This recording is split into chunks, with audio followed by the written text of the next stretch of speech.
18 में बोला जा रहा है कि out of 2n+1 ticket numbered from 1 to 2n+1 3 are drawn at random.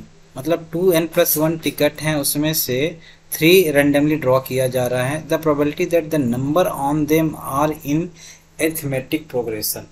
तो मतलब ये हुआ कि हमारे पास कुल टिकट कितने हैं, 2n+1 है, ऑड नंबर्स हैं, और किसी भी 3 टिकट को इस तरीके से ड्रॉ किया जा रहा है कि वो एपी में होने चाहिए। तो अगर एपी में होंगे तो इसका मतलब ये हुआ कि पहले जो 2 टर्म्स को हम ड्रॉ करेंगे, मतलब कोई भी 2 टर्म, कोई भी रैंडमली 3 टर्म्स को ड्रॉ करेंगे मान लो, तो अगर हम इस तरीके से ड्रॉ करेंगे जिससे कि मान लेते हैं वो 2 टर्म्स तो इवन नंबर होंगे और बाकी एक सिंगल टर्म्स क्या होगा, ऑड टर्म्स होगा। ठीक है, मतलब n+1 और n इवन होंगे और बाकी जो बीच वाला एक टर्म्स होगा वो हमारा क्या आ जाएगा, ऑड हो जाएगा।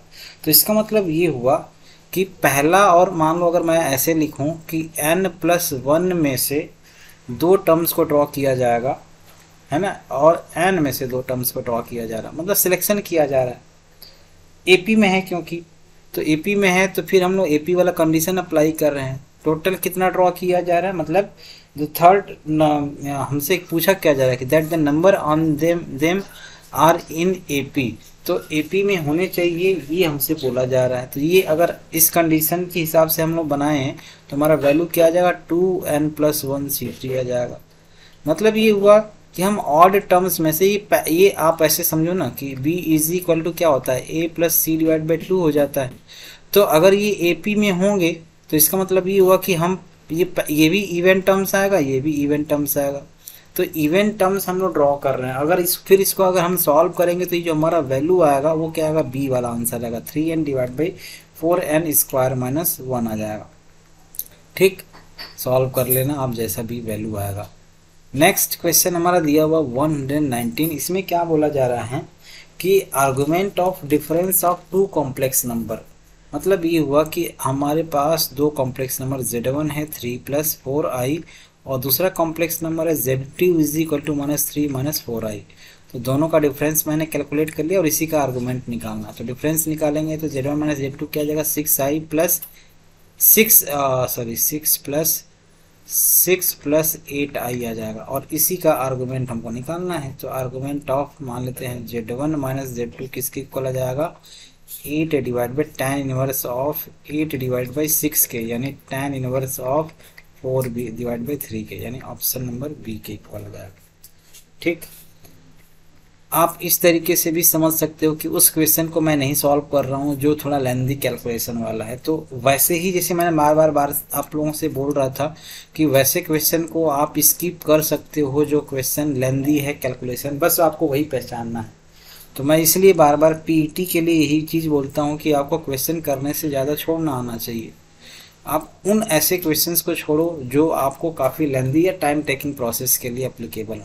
देखो ये क्वेश्चन तो सही है, आंसर गलत दिया हुआ है। 4x² - 9y² is equal to 144 दिया हुआ है। इसको 144 से डिवाइड करेंगे तो x² / 36 - y² / 16 is equal to 1 आ जाएगा। तो देखो इसमें क्या होता है कि जब हम हाइपरबोला बनाते हैं तो इसके 2 एसिम्पटोट्स आते हैं ऐसे, और इसको जब हम लोग कैलकुलेट करते हैं, मतलब फार्मूला हमारा क्या होता है, x² / a² - y² / b² is equal to 1 के केस में जब हम इस पर परपेंडिकुलर किसी पॉइंट से परपेंडिकुलर ड्रॉ करते हैं, ये इस तरीके से परपेंडिकुलर आता है। तो ये d1 और d2 का जो वैल्यू आता है वो क्या आता है, a² b² divide by a² + b² जो आता है। मतलब ये हुआ कि अगर d1 d2 यहाँ से मैं कैलकुलेट करूँ तो क्या आ जाएगा, 36 × 16 डिवाइड बाई 36 + 16। ठीक, ये वैल्यू हमारा आ रहा है। मतलब अगर मैं कैलकुलेट करूँ तो 36 × 16 डिवाइड बाई 52 आ रहा है, और 52 को यहाँ किसी से कैंसिल नहीं हो रहा है। मतलब ये हुआ कि इस हिसाब से हमारा कोई ऑप्शन ही नहीं दिया। अगर मान लो मैं कैंसिल आउट करूँ तो ये हमारा 8 आ जाएगा, ये 26, ये 13, ये फिर 4। ठीक, तो 144 डिवाइड बाई 13 हमारा आंसर आना चाहिए। दिया ही नहीं है यहाँ पे कोई ऐसा ऑप्शन, मतलब गलत दिया हुआ है भी। ठीक, तो ये रॉन्ग ऑप्शन दिया हुआ है यहाँ पे।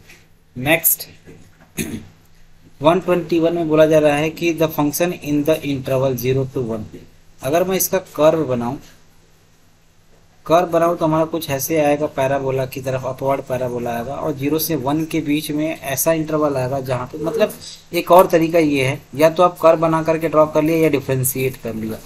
क्या आ जाएगा, x square minus x plus 1 है, डिफ्रेंशिएट करोगे तो 2x माइनस 1 आ जाएगा। ग्रेटर देन 0 यानी x ग्रेटर देन 1/2 आ रहा है, और लेस देन करोगे तो x लेस देन 1/2 आ रहा है। तो 0 से 1 के बीच में दोनों चीज आ जा रहा है, ग्रेटर देन 0 भी आ रहा है और लेस देन 0 भी आ जा रहा है। मतलब ये हुआ कि न ही वर्धमान होगा और न ही ह्रासमान। ठीक, अगर ये इंटरवल 0 से 1/2 होता तो फिर मैं बोलता इंक्रीजिंग या डिक्रीजिंग, ऐसा बोल सकता था। ठीक है, तो ऑप्शन न ही वर्धमान और न ही ह्रासमान, नाइदर इंक्रीजिंग और डिक्रीजिंग होगा। ठीक, नेक्स्ट क्वेश्चन 122 में बोला जा रहा है कि in the expansion of this the sum of all coefficient. तो सारे टर्म्स का कोफिशिएंट कैलकुलेट करने के लिए हम लोग क्या करते थे, जैसे x plus Y to the power n दिया हुआ है तो x और y का वैल्यू 1 रख दो, और यही हमारा फार्मूला निकल के आता था। मतलब x और y का वैल्यू 1 रख दिया, तो 1 रखोगे तो ये वैल्यू क्या आ जाएगा, 2 + 3 - 4 आ जाएगा। तो 5 - 4 यानी 1, 1 की पावर 2 0 3 4 यानी हमारा आंसर आ जाएगा 1। तो option C is the correct answer. Coefficient calculate करने के लिए ये हमारा तरीका होता है। ठीक, नेक्स्ट हमारा वैल्यू दिया हुआ fx = sin x cos x दिया हुआ है। तो सबसे पहले तो आप ये देखो -a to a fx dx के केस में क्या होता है, 2 times of 0 to a fx dx होता है। कब, जब f of -x का वैल्यू प्लस fx के इक्वल होता है। ठीक, तो अगर मैं यहाँ पे फंक्शन को चेक करूँ, फंक्शन क्या है हमारे पास, fx = sin of mod x plus cos of mod x दिया हुआ। तो f of -x का वैल्यू क्या आ जाएगा, यही आएगा, sin of mod x plus cos of mod x। ठीक, ये आ जाएगा। मतलब ये हुआ कि हम इसको ब्रेक कर सकते हैं, 2 times of 0 to π/2 और sin of mod x plus cos of mod x। अब यहाँ 0 से π/2 के बीच में ये फंक्शन क्या होता है, दोनों पॉजिटिव होते हैं, तो मैं इनको लिख सकता हूँ। तो 2 times of 0 to π/2 sin x plus cos x लिख दिया। ठीक, x ग्रेटर देन 0 ही आएगा, dx आ जाएगा। अब इसको सॉल्व कर लिया तो sin x का इंटीग्रेशन माइनस cos x और cos x का इंटीग्रेशन sin x। ठीक, 2 times of 0 to π/2। ठीक, तो ये हमारा वैल्यू आ जाएगा, cos का वैल्यू यहाँ रखोगे तो 0 आ जाएगा, sin का वैल्यू 1 है, ये भी 1 जाएगा। फिर माइनस यहाँ 0 रखोगे तो -1, यहाँ 0 आ जाएगा, तो 2 आ जाएगा। तो 2 2 जा 4 आ रहा है, मतलब आंसर बी सही होगा। ठीक, तो ये हमारा आंसर हो जाएगा। नेक्स्ट क्वेश्चन में क्या बोला जा रहा है कि the slope of tangent at x, y to a curve passing through 1,4 1,π/4 से passing through 1,π/4 is given by y/x minus cos square y/x, then the equation of the curve will be what। तो equation of curve हमसे पूछा जा रहा है, तो हमने क्या किया, इक्वेशन ऑफ टेंजेंट लिख लेते हैं। कैसे आएगा, y माइनस, फार्मूला क्या होता है, y minus y1 = m into x minus x1। तो ये पास कहाँ से कर रहा है, 1,π/4 से पास करा दिया हमने। तो y माइनस 1 = स्लोप हमारा क्या दिया हुआ, नहीं दिया हुआ, स्लोप ऑफ टेंजेंट वही तो पूछा जा रहा है। तो मान लिया हमने m लिख लिया। ठीक, अच्छा ये m का वैल्यू यहाँ ये गिवन है बाई इतना, then the equation of the curve हमसे पूछा जा रहा है। तो m दिया हुआ है, कितना दिया हुआ है, y/x minus cos square of y/x और ब्रैकेट में x माइनस π/4। बस अब इसी को सॉल्व कर लेना है। सॉल्व करेंगे तो हमारा जो भी वैल्यू आएगा उस हिसाब से हमने इसको पुट कर दिया। तो y माइनस 1 का जो वैल्यू आएगा, तो देखिए यहाँ पे अब जब स्लोप दिया हुआ है हमारे पास, क्या दिया हुआ है, इसको थोड़ा सा हम लोगों को सॉल्व करना पड़ेगा। ये वैल्यू दिया हुआ है dy/dx का, स्लोप यानी m होता है, m = dy/dx लिख सकते हैं। तो ये वैल्यू क्या दिया हुआ, y/x minus cos square y/x। अब हमारा सोल्यूशन इस टाइप से दिया हुआ है, तो मेरे को क्या करना पड़ेगा, यहाँ पे पहले हमको वैल्यू कैलकुलेट करना पड़ेगा। कर लेते हैं, देखते हैं क्या आता है। सॉल्व करेंगे तो ये हमारा क्या दिया जा रहा है, होमोजीनियस इक्वेशन दिया हुआ, तो उसके लिए हम लोग y is equal to v x put करते हैं। डिफ्रेंशिएट करेंगे तो d y by d x is equal to v plus x d v by d x आ जाता है। तो रख लिया हमने, d y by d x की जगह हमने रखा v plus x d v by d x is equal to y is equal to v x रखा तो v minus cos square we आ जाएगा। ठीक, वी अब ये वाला v से ये v कैंसिल हो जाएगा, तो हमारे पास वैल्यू क्या आया, x d v by d x is equal to minus cos square v इधर आ जाएगा, तो ये आ जाएगा sec square v is equal to minus of d x by x हो जाएगा। तो सेक स्क्वायर v का इंटीग्रेशन हम लोग क्या लिख सकते हैं, tan of v is equal to minus log of x plus c. तो tan v का वैल्यू क्या है, tan of y divide by x is equal to minus of log x plus c.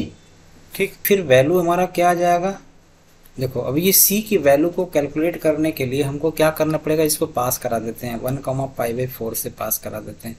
तो 1,π/4 से पास कराएंगे तो इसका वैल्यू क्या आ जाएगा, tan ऑफ π/4 आ जाएगा इज इक्वल टू log 1 का वैल्यू 0 हो जाएगा और ये प्लस सी, यानी सी का वैल्यू हमारा आ जाएगा 1।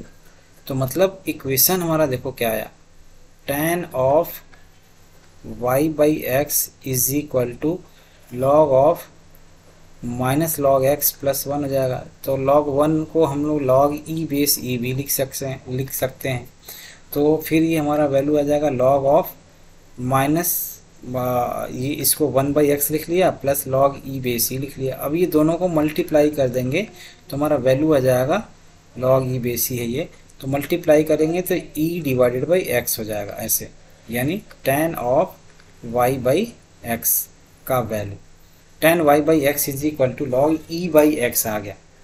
ठीक, तो ये हमारा वैल्यू आ गया log e बाई एक्स। तो हमने क्या किया, अब y बाई एक्स का वैल्यू निकालेंगे तो tan इनवर्स आ जाएगा, tan inverse of log of e by x हो जाएगा। तो यानी y is equal to x tan inverse of log of e by x हो जाएगा, यही हमारा आंसर हो जाएगा। तो y is equal to x tan inverse, यानी option number b is the correct answer. बस यही हमसे पूछा गया था। नेक्स्ट क्वेश्चन हमारा दिया हुआ है कि if a line makes angle alpha beta gamma delta with 4 diagonals of a cube then sine square alpha sine square beta sine square gamma और साइन स्क्वायर डेल्टा का वैल्यू क्या आ जाता है, ये हमसे पूछा जा रहा है। ठीक है, तो ये तो हम लोग ये इतना इम्पोर्टेंट क्वेश्चन है, मतलब इम्पोर्टेंट क्वेश्चन बोला जाए तो ये हर बुक में दिया हुआ है, आप 12th में भी आपको बताया गया होगा। तो इसका आंसर क्या होता है, 4/3 होता है।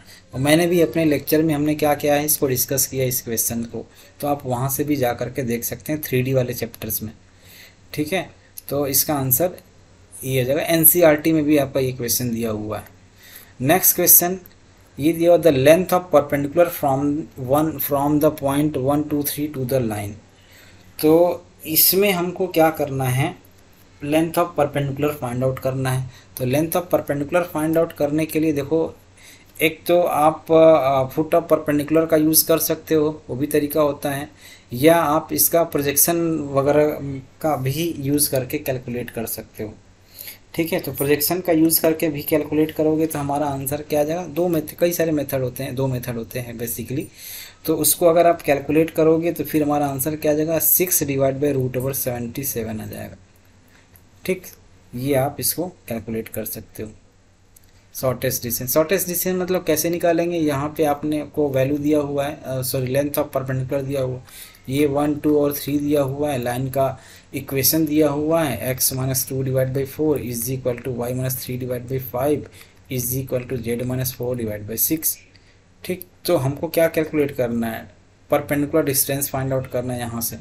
तो उसके लिए हम लोग क्या करते हैं, मान लो इज इक्वल टू r हो गया, तो x का वैल्यू क्या आ जाएगा 4r + 2, y का वैल्यू आ जाएगा 5r + 3 और z का वैल्यू आ जाएगा 6r + 4 हो जाएगा। फिर हम लोग क्या करते हैं, ये पॉइंट का कोऑर्डिनेट हम लोग ये मान लेते हैं। फिर अगर मान लो इसको मैं p बोलूँ और इसको q बोलूँ, तो PQ का हम लोग क्या कैलकुलेट करते हैं, डायरेक्शन रेशियोज ऑफ PQ निकाल लिया। और डायरेक्शन रेशियो ऑफ PQ जो आएगा इस लाइन के परपेंडिकुलर आ जाएगा। तो इन दोनों की परपेंडिकुलर कंडीशन हमने अप्लाई कर लिया, हमारा आंसर आ जाएगा। तो 5r + 3 - 2 यानी ये सारी वैल्यू अगर डायरेक्शन रेशियो निकालेंगे तो हमारा वैल्यू क्या आ जाएगा पता है, 4r + 1, फिर 5r + 1 और 6r + 1, ये हमारा डायरेक्शन रेशियो आ जाएगा। अभी डायरेक्शन रेशियो आ गया किसका, PQ लाइन का, और इस लाइन का डायरेक्शन रेशियो आपको ऑलरेडी दिया हुआ है। तो क्या करोगे, 4 × 4r + 1 + 5 × 5r + 1 + 6 × 6r + 1 = 0। परपेंडिकुलर का कंडीशन लगा के यहाँ से r का वैल्यू निकाल लिया। r का वैल्यू जो भी ABCD आएगा यहाँ पुट कर दोगे, XYZ का कोऑर्डिनेट आ जाएगा। XYZ का कोऑर्डिनेट आ गया, फिर क्या करो, PQ का डिस्टेंस निकाल लो, आपका आंसर आ जाएगा। ठीक, ये हमारा आंसर हो जाएगा। नेक्स्ट क्वेश्चन में देखते हैं 127 में क्या बोला जा रहा है कि if triangle ABC in a triangle ABC A = 5 B = 3 and C = 0 then triangle ABC will be what. तो देखो हम लोग क्या करते हैं, ये राइट एंगल ट्राइंगल तो है नहीं, क्योंकि अगर हम 5 का स्क्वायर 3 स्क्वायर + 2 स्क्वायर करेंगे तो नहीं हो सकता। ठीक, और समबाहु यानी इक्विलेटरल ट्रायंगल भी नहीं है, क्योंकि साइड्स के रेशियो सेम नहीं है, तो ये भी नहीं हो सकता, दूसरा भी नहीं होगा। तीसरा है न्यून कोण, या हम लोग इसको क्या बोलते हैं, एक्यूट एंगल। एक्यूट एंगल निकालने का तरीका क्या होता है, कोई भी एक एंगल निकाल लिया यहाँ से, मान लो हमने cos A निकालना चाह रहे हैं, cos B निकालना चाह रहे हैं, कोई भी वैल्यू आपने मान लो निकाल ली, जस्ट सपोज मान लो हमको cos B निकालना है, तो निकाल लिया यहाँ से। तो क्या आ जाएगा, 5 स्क्वायर + 2 स्क्वायर - 3 स्क्वायर / 2 × 5 × 2।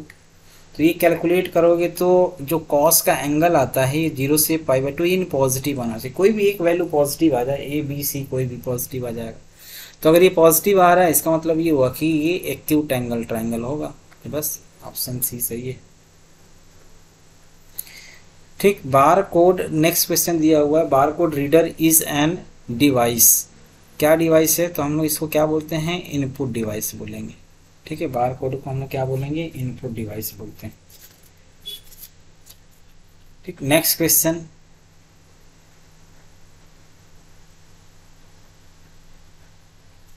हमारा दिया हुआ है 129 में dy/dx का वैल्यू दिया हुआ है e⁻x - y, e⁻x - e⁻y दिया हुआ है। ठीक, तो इसमें हम लोग क्या करते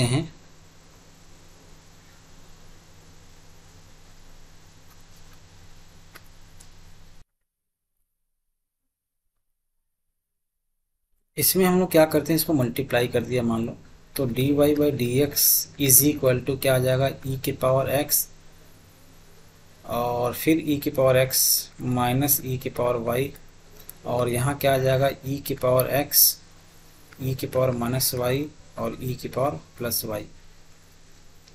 ठीक, तो ये वाला टर्म्स और ये वाला टर्म्स कैंसिल हो जाएगा। यहाँ पे अब हम लोग क्या करते हैं, e⁻y से पूरे इक्वेशन में मल्टीप्लाई कर देते हैं। तो इस e⁻y से अगर मैं पूरे इक्वेशन में मल्टीप्लाई करूँ तो e⁻y dy/dx = क्या आ जाएगा, यहाँ वाला टर्म्स कैंसिल हो जाएगा। तो हमको हमारे पास क्या बचेगा, e⁻x e⁻y बचेगा। अब हम लोग क्या करते हैं, e⁻y को t मान लेते हैं। तो e⁻y को t मानेंगे तो e⁻y dy/dx = आ जाएगा dt/dx आ जाएगा। ठीक, तो e⁻y को आपने t माना है, तो e⁻y को t मान लिए, तो ये हमारा इधर वाला वैल्यू क्या आ जाएगा, e⁻y dy/dx का जगह dt/dx आ गया। dt/dx = ये e⁻2x - e⁻x × e⁻y को हमने t माना था, तो ये हमारा t आ जाएगा। यहाँ से हम चाहें तो e⁻x को कॉमन ले सकते हैं, तो हमारा वैल्यू क्या आ जाएगा, e⁻x - t हो जाएगा। ठीक, या इसको हम लीनियर फॉर्म में कन्वर्ट कर लेते हैं, यहाँ कॉमन नहीं लेते हैं, हम लोग क्या करते हैं, इसको लीनियर फॉर्म में कन्वर्ट कर लेते हैं। कैसे, हमने क्या किया, dt/dx + t × e⁻x = e⁻2x। तो अब ये लीनियर फॉर्म में कन्वर्ट हो गया।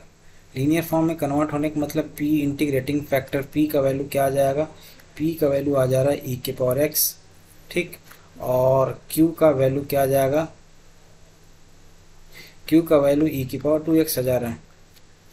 ठीक, तो if का वैल्यू हम लोग कैसे कैलकुलेट करते हैं, e के पावर p dx, तो e की पावर x ये आ जाएगा, यानी e के पावर x आ जाएगा।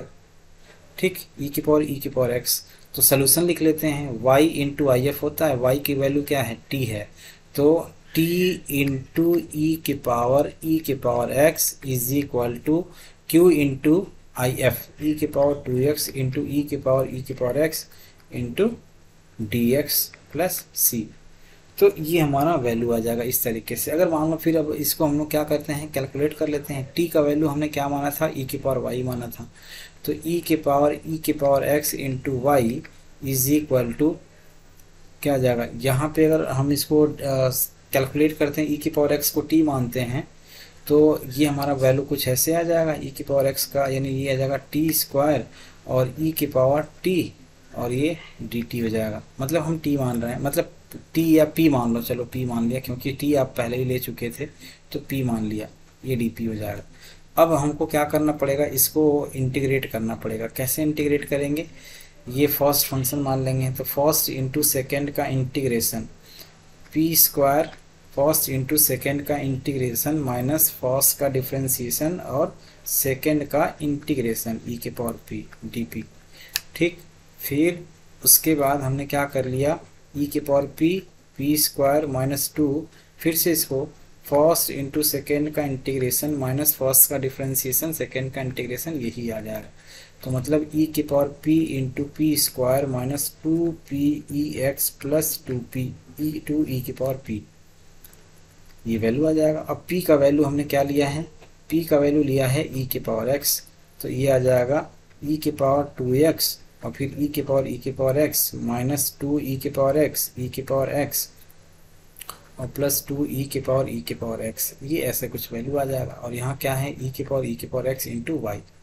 तो देखो अगर आप इसको ध्यान से देखो, तो इसको अगर आप सॉल्व करोगे तो ये हमारा वैल्यू आ जाएगा ये वाला, option number B.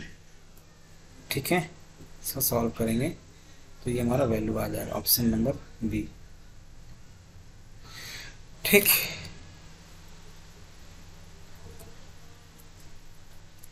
Next question हमारा दिया हुआ था ये वाला, क्वेश्चन नंबर 129, ये था 130 में क्या दिया हुआ है, ये तो सीधे सीधे क्वेश्चन दिया हुआ है। क्या चीज़ वाला, tan a plus tan b plus tan c is equal to, हमको पता है tan a tan b tan c होता है। तो अगर मान लो कब होता है, जब a plus b plus c is equal to pi होता है, तो यहाँ पाई/6 दिया हुआ है, तो मैंने 6 से मल्टीप्लाई कर दिया, तो 6a plus 6b plus 6c is equal to pi दिया हुआ है। इसका मतलब ये हुआ कि इस केस में tan 6a plus tan 6b, ये फार्मूला होता है एक्चुअली, tan 6c का वैल्यू किसके इक्वल हो जाएगा, tan 6a into tan 6b into tan 6c के इक्वल हो जाएगा। मतलब option number D will be the correct answer. निम्न में से कौन सा प्राकृतिक तत्व कंप्यूटर में प्राथमिक तत्व है, which of the following natural element is the primary element in computer chips. तो ये सिलिकॉन होता है, प्राइमरी एलिमेंट जो होता है, सिलिकॉन से चिप बनता है और क्या होता है, उसी से सारी डिवाइसेस बनती हैं। बेसिकली जो चिप्स होते हैं उनकी बात किया जा रहा है। ठीक, यहाँ पे क्वेश्चन नंबर 132 की बात किया जाए तो 132 में हमारा क्वेश्चन ऐसे दिया हुआ है, fx is equal to mod of x minus 3 divided by x minus 3, x is not equal to 3। ठीक, और यहाँ 0 पे x इज इक्वल टू 3 दिया हुआ है। तो अगर कंटिन्यूटी की बात किया जा रहा है तो पहले तो आप ये देखो, तो x इज इक्वल टू 3 पे कंटिन्यूस नहीं होगा, क्योंकि x इज इक्वल टू 3 पे यहाँ वैल्यू 0 दिया हुआ है, एक यहाँ पे निकालोगे तो एक +1 आएगा और एक -1 आएगा, तो ये कंटिन्यूस है ही नहीं 3 पे। ठीक, 3 की बात किया जा रहा है, तो अगर हम मान लेते हैं ये x इज इक्वल टू -2 की बात करेगा, मतलब सिर्फ 3 पे ये कंटिन्यूस नहीं होगा, क्योंकि अगर हम कंटिन्यूटी की बात करें तो x इज इक्वल टू -2 पर कंटिन्यूस है ना, -2 पे कंटिन्यूस है, और x इज इक्वल टू -2 पे continuous, x is equal to 3 पे कंटिन्यूस, ये तो नहीं है, क्योंकि हमने अभी बोला कि x इज इक्वल टू 3 पे कंटिन्यूस नहीं होगा। ठीक है, और x इज इक्वल टू -2 पे continuous at x is equal to -2 अगर आप ले हुए तो -2 5 नहीं, -2 पे भी नहीं आएगा, है ना। तो इसका मतलब ये हुआ कि -2 पे भी कंटिन्यूस नहीं है, तो फिर ये डिसकंटिन्यूस होगा। फिर ऑप्शन नंबर 1 क्यों नहीं होगा? अगर आप डायरेक्टली वैल्यू रखते हो जैसे सपोज, तो एक वैल्यू आपका -1 आ रहा है, एक +1 आएगा, क्योंकि मॉड लगा हुआ है वहाँ पे। अगर -2 और -3 इसका मॉड ले लोगे और यहाँ -2 -3 लोगे, तो एक वैल्यू तो आपका +5 आ जाएगा और दूसरा -5 आ जा रहा है। तो इसलिए ये फंक्शन क्या होगा, डिसकंटिन्यूस हो जाएगा। ठीक है, बाकी नेक्स्ट क्वेश्चन मतलब 133 से लेकर के 150 तक नेक्स्ट लेक्चर में देखेंगे, क्योंकि हम लोग 17 क्वेश्चन के हिसाब से हम लोग देख रहे हैं। तो बाकी के क्वेश्चन नेक्स्ट वीडियो में देखेंगे।